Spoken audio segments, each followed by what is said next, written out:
कछुआ और जंगल की कहानी। बहुत समय पहले घने जंगल में एक छोटा सा कछुआ रहता था। उसका नाम था कुंभू। कुंभू बहुत शांत और धीरे धीरे चलने वाला था। जंगल में बाकी सारे जानवर उसे देखकर हंसते थे। अरे ये तो कितनी देर में चलता है, इसे तो मंजिल तक पहुंचने में साल लग जाएगा। लेकिन कुंभू कभी किसी की बात का बुरा नहीं मानता था। कुंभू की सबसे बड़ी ताकत थी उसका धैर्य और मेहनत। वह जानता था कि चाहे रास्ता कितना भी कठिन क्यों न हो, अगर मन में हिम्मत हो तो हर मंजिल पाई जा सकती है। एक दिन जंगल में बड़ी सभा हुई।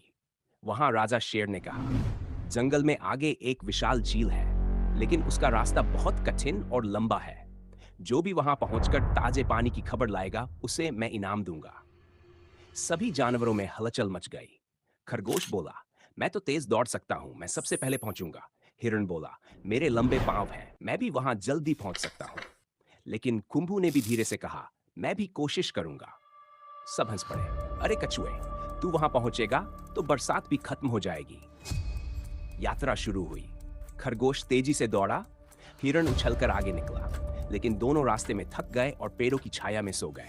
दूसरी तरफ कुंभू धीरे धीरे छोटे छोटे कदम रखते हुए आगे बढ़ता रहा। सूरज ढल गया, रात आई, फिर सुबह हुई। खरगोश और हिरण अब भी आराम कर रहे थे, जबकि कुंभू बिना रुके चलता रहा। कई दिनों बाद आखिरकार कछुआ झील तक पहुंच गया। झील का पानी चमक रहा था और उसके चारों ओर फूल खिले थे। कुंभू ने तुरंत झील का पानी पिया और शेर को खबर देने वापस निकल पड़ा। जब वह सभा में लौटा तो सब जानवर हैरान रह गए। खरगोश और हिरण अब भी थके हुए लौट रहे थे, लेकिन कछुआ सफल होकर आया। शेर ने मुस्कुराकर कहा, आज से जंगल का असली नायक यही कछुआ है। यह हमें सिखाता है कि धीरे चलो, मगर लगातार चलो तो मंजिल जरूर मिलेगी। उस दिन से किसी ने भी कुंभू का मजाक नहीं उड़ाया। जंगल में हर कोई उसे इज्जत देने लगा और कछुआ खुश होकर अपनी झील के पास रहने लगा, जहां उसका नाम अब सबके लिए प्रेरणा बन गया था।